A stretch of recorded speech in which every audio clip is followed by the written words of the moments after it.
Hey pal, and welcome. This is it, the absolute beast, the monster, the scuba diving disaster Iceberg. We're going to be doing this series in 3 parts. This part will be tiers 1 and 2 of the iceberg. On this channel we're going to be doing some icebergs and some stories. We'll be going on adventures and actually scuba diving, doing treasure hunts and diving wrecks. And we'll also be doing some reactions and discussions. So if that sounds of interest to you, maybe you like the video. Maybe subscribe to the channel.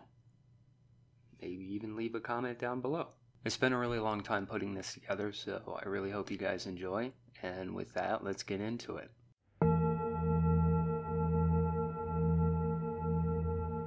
The Blue Hole in Egypt is a beautiful, popular dive location, but it's also known as the Diver's Cemetery. This is because the Blue Hole has taken many lives. The hole is surrounded by shallow water, and with a very steep drop-off, it goes down to about 394 feet. At about 160 feet, a large arch passes through the wall of the hole and into the ocean. This is a really attractive part of the Blue Hole for divers, but it can also be really deceptive because it's very large. The arch appears to be pretty close, but it's actually pretty far away, and it can lead divers a lot deeper than they meant to go, leading to things like nitrogen narcosis or oxygen toxicity. The arch is below recreational diving limits, where special gas mixtures are commonly used. These gas mixtures usually include helium, and that's to reduce the nitrogen percentage, to reduce the chance of nitrogen narcosis. Nitrogen, which actually makes up 79% of air, can actually become narcotic at certain limits. Increased gas absorption at depth can lead to these elevated nitrogen levels, which leads to nitrogen narcosis.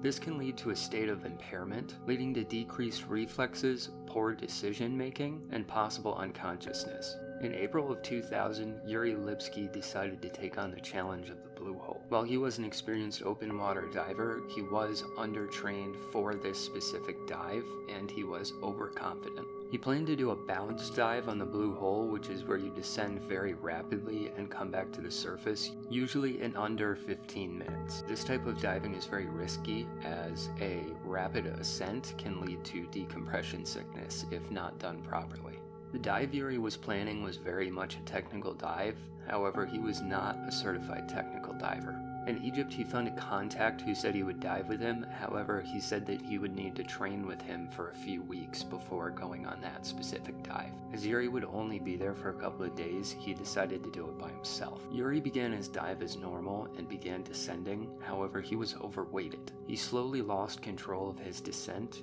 and then began to accelerate. Before he knew it, he was quickly at a depth of 262 feet, where it looks like nitrogen narcosis kicked in. At this depth, with such high pressure and so much weight, he was unable to inflate his BCD. Unable to ascend, Yuri sank to the bottom of the Blue Hole, where he lost consciousness and passed away. To add to the ordeal, Yuri actually had a camera attached to his mask and filmed the entire experience.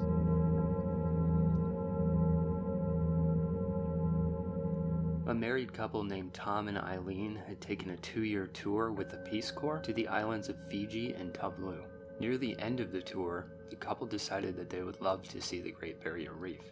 The Great Barrier Reef is the largest structure on Earth made by a living organism and can even be seen from space. In January of 1998, they arrived at their destination on St. Crispin's Reef. They were with a boat tour which included 26 passengers. The dive was conducted as usual by the tour company, and when everybody was back on board, they verified with a head count and came up with 26. Unfortunately, one of the employees didn't notice that 2 people jumped into the water during the count and came back onto the boat during the count, and it led them to be counted twice. The boat was 2 people short, and the company didn't even realize it. Tom and Eileen surfaced a short while later to the horror of the open sea. They were alone, stranded in the middle of the ocean. A few days later, an employee was cleaning out the tour boat and he found their passports. He came to the realization that they had been left at the dive site because he knew that if they had gotten off of the boat and forgotten their passports, they would have literally had to come back to them to get the passports in order to leave the country. A short while later, a large search was called in, but at the time nothing was found of Tom and Eileen. A few months later, a wetsuit washed ashore, and then jackets with their name on them. then a slate. A slate is used by divers to write messages to each other while underwater. The slate contained a message, and it was a plea for help. Some of Tom and Eileen's final moments. Tom and Eileen, unfortunately, were never seen again. Rumors had begun to circulate that Tom and Eileen had actually planned this, but those rumors were quickly disproven. Another rumor surfaced that Tom had something to do with it and had actually planned to kill his wife. However, this was also quickly disproven. The main theory is that they got lost at sea and became so dehydrated that they were delirious and took off their dive equipment. Shortly after, they would have drowned.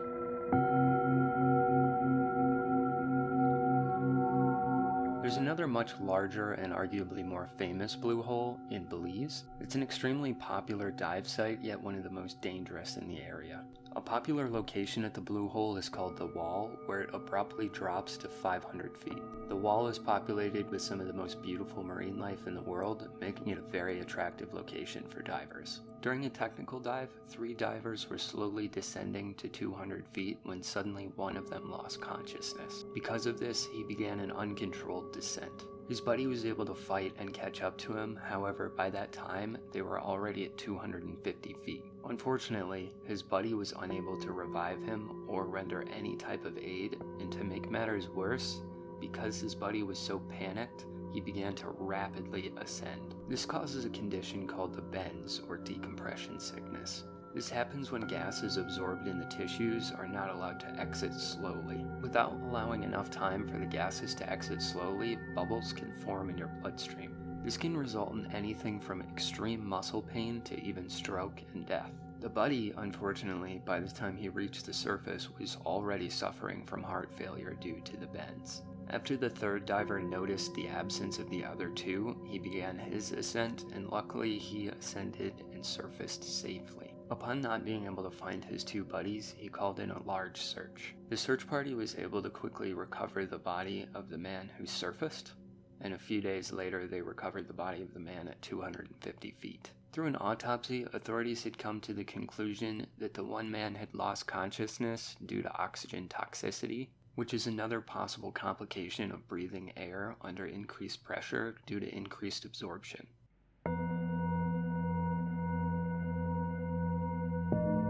In 1956, off the coast of Nantucket, the Andrea Doria collided with another vessel, causing it to list heavily to one side. Most passengers were able to board lifeboats safely, and 11 hours later, the Andrea Doria sunk in 160 feet of water. Because the Andrea Doria was a luxury liner, many divers like to visit the wreck and hunt for treasure. However, to date, there have been 22 incidents of diving fatalities on this wreck. This is due to the sheer depth and many other hazards on the wreck, such as heavy silting, hanging lines to get tangled up in, and 50 years of corrosion. In 2015, Tom and Terry decided to board the John Jack diving boat and visit this wreck. The dive boat was filled with well-acquainted, very experienced divers diving on rebreathers who aimed to do multiple dives in the next few days. Tom, Terry, and another diver descended the first day to secure the mooring line and survey the wreck. Plan was to dive at depth for only 15 minutes, as they had decided that any longer would make the decompression time so long that it wouldn't be worth it. Terry was on the ascent, and at about 20 feet he had a good visual of Tom. Terry believed that Tom had signaled him at 20 feet, signaling that it was okay for him to ascend. A short while later, Terry had been thinking about it for a while on the surface and had an odd feeling about this, so he decided to descend again to check on Tom. When he did, Tom was nowhere to be found. Tom, who had over 1,000 dives, was known to be the most conservative and careful diver out of the 3. After conducting a short search for a while with no luck, the crew quickly called in to authorities. The Coast Guard descended on the scene, and after a lengthy search of 350 nautical miles, the search had to be called off due to the weather. Tom's body, unfortunately, was never found.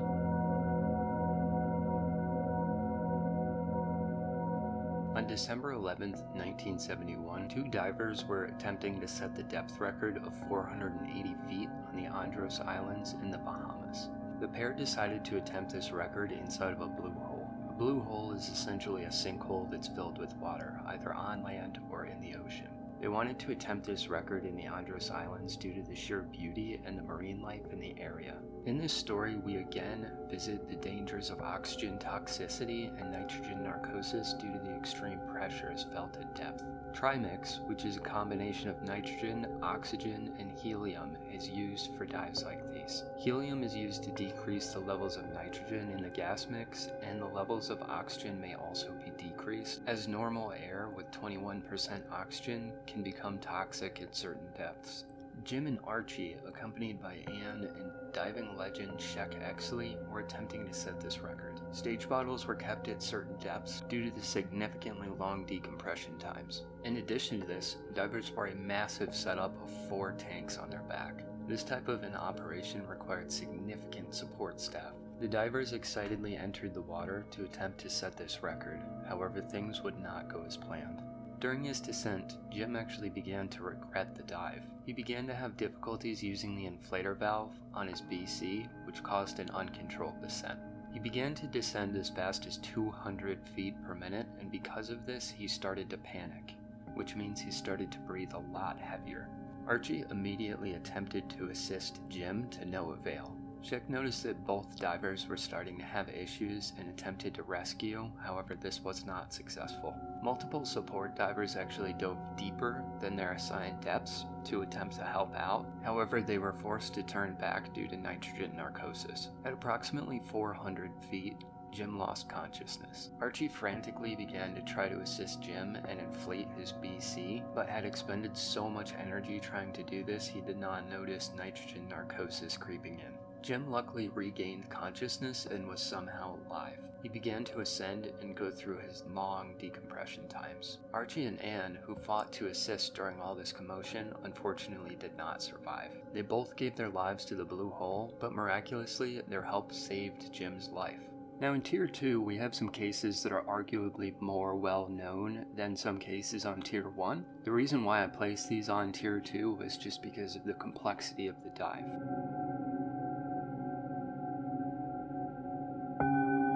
Saturation diving is used in the commercial industry for things like working on oil pipelines and underwater welding. The divers are called saturated because they work under so much pressure for so long, no more nitrogen can diffuse into their tissues. Because of this, it takes a very long time to decompress and safely remove all of the nitrogen. So they work from a pressurized housing called a bell, which is lowered from the ship or the rig into the work site. The divers will enter and exit this bell to perform their daily duties, and the bell is always kept at the pressure associated with that depth. After the workday, the bell is raised back up and connected to a living quarters, which is also kept at the same pressure. And these living quarters are a little bit roomier so the divers can get some rest and eat. At the end of the rotation, which may be as long as a month, the pressure is slowly released from the enclosure over several days to 8 days, at which time the divers can exit the enclosure and go about their normal lives at regular pressure. This obviously makes for an extremely dangerous job. On January 6th, 1964, 2 divers were working at a depth of approximately 250 feet. On their very first dive, they began work as normal. The specific dive bell that they were using had been recently modified, and the operating instructions had not been updated. Because of this, the divers adjusted certain valves in the bell according to their old configuration. Because of the upgrades, this turned out to be incorrect. The bell suddenly became positively buoyant, and it began to rapidly surface. By the time the bell had reached the surface, the 2 divers were already dead due to the bends. Today, several safety stops are in place on new equipment to prevent these mistakes from happening.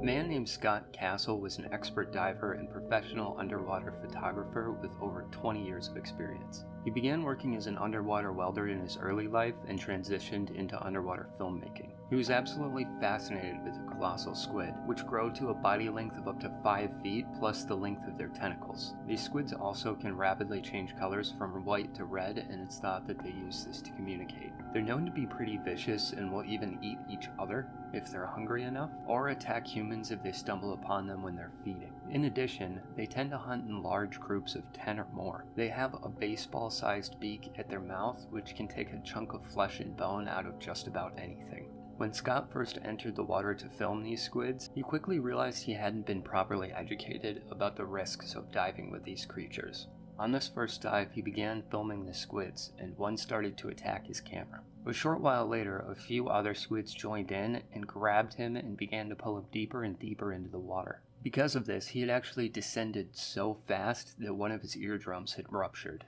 Luckily, this first time, he was able to get away with his life, just severely shaken up and with a badly broken wrist. He decided to go film Humboldt squids in the Sea of Cortez. He was much more prepared this time with the proper knowledge and specially made protective equipment. He also decided to tether himself to the boat with a steel cable this time. He entered the water and began to descend down to 80 feet, where he entered a massive cloud of plankton and a large Humboldt squid appeared in front of him. The dense cloud of plankton caused his visibility to be pretty much zero. He descended below this cloud and encountered about 30 Humboldt squids, but they quickly swam by. Scott got a sinking feeling that they were running away from something. Suddenly he was face to face with what it was, a massive 200-pound Humboldt squid. He decided to stick around and began to film the squid, and shortly after, it charged him and knocked the wind out of him. It wrapped around his body and began trying to tear through his suit with its razor-sharp beak. Luckily, he was wearing chainmail this time. The squid eventually let him go and then began slowly circling him, analyzing him closely while more and more squid began to approach. After filming this for a while, the squid began to rapidly flash red and white, and then they began to attack. He was completely swarmed with dozens of Humboldt squid. These luckily were smaller squid, however they put up a heck of a fight, and they tired him out severely. Eventually, likely due to all the protective equipment he had on, the squid gave up. After reaching the depth that he needed to stop at for his decompression, luckily the squid had gone away. Scott made it out alive, but this made the second life-threatening encounter he had with these creatures.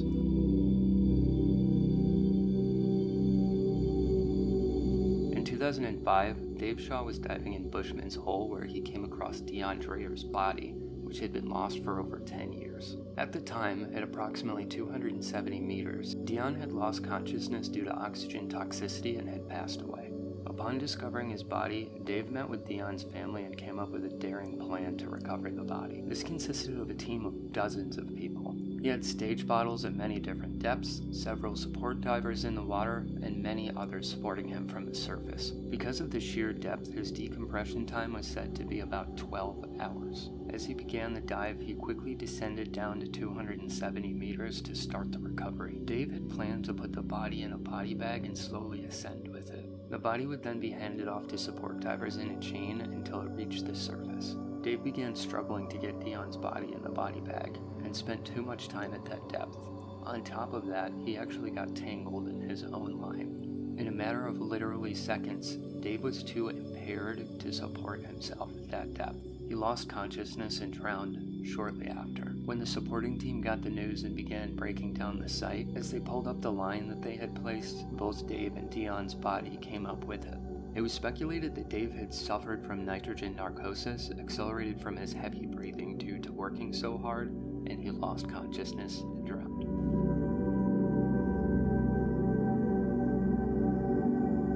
Sheck Exley was an absolute legend in the diving community. At 16 years old, he began diving, and throughout his life, he dove hundreds of caves, mapped countless routes, wrote books, and pioneered many aspects of the cave diving specialty. He was also the first technical diver to descend below 800 feet, which required an astounding 13 hours of decompression. He also had an abnormally strong resistance to nitrogen narcosis impairment. Many of the safe diving procedures today, including the use of an octopus, are the result of Sheck's work. On April 6, 1994, Sheck and Jim Bowden entered the Zacatone sinkhole. The sinkhole has a depth of approximately 1,112 feet. They were diving independently on separate lines during this dive. The maximum depth of this dive was unknown as it was exploratory in nature. Sheck began slowly following his descent line into the depths. After descending for quite a while, Jim and Sheck made eye contact, verified each other were okay, and continued. Sheck began to feel the effects of high-pressure nervous syndrome at about 750 feet. At that time, he decided to push through it and continue on. He reached approximately 860 feet, and at that point, he was shaking uncontrollably. At this time, Jim was in trouble too. He was at 900 feet and realized that he had consumed more air than he had planned for. Quickly, Jim switched to his backup tank and began to ascend rapidly. Jim had just ran out of air when he reached a stage tank on his line, however the regulator on it was broken. He was able to breathe off of the tank by opening and closing the valve. He slowly and calmly ascended to the next tank where this regulator was working properly. By the time he reached this tank, he noticed that something was wrong with Sheck. He noticed that his stage bottles were still unused. He had hoped that Sheck was still below him and hadn't used his stage tanks yet, as they were competitive in nature. Jim continued his decompression. While approximately 18 minutes into the dive, someone on the surface noticed one set of bubbles rising to the surface, and not two. Jim's wife quickly threw on her gear and dove down to 47 meters to meet Jim. It began to set into the both of them that Sheck was in serious trouble. Sheck's wife began to descend to 250 feet to search for bubbles, but she found none. During this time, the three had to sit there and decompress, knowing that Sheck would not be coming back. Jim was medically treated with oxygen and other medical interventions upon reaching the surface due to shoulder pain. However, he did make a full recovery. On April 7, 1994, recovery of the stage tanks and other equipment had begun. While drawing out this equipment over 2 days, Sheck's body surfaced, tied in the line. His death was never properly explained by autopsy.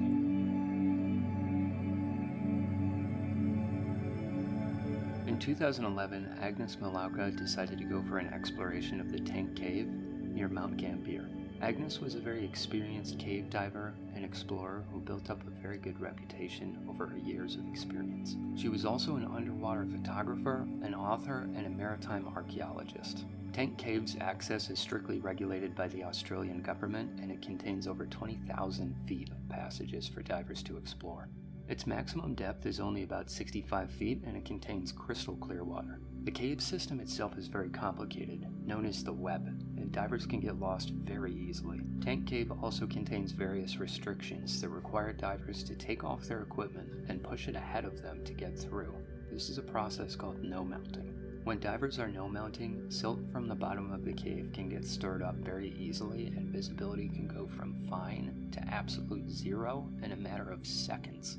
Agnes had explored Tank Cave several times in the past and knew how complicated it was. During her expedition on February 25, 2011, she ran out of air approximately 1,800 feet from the entrance and drowned. She died as a result of being lost due to the silt that was stirred up, losing the line, and being separated from her dive buddy.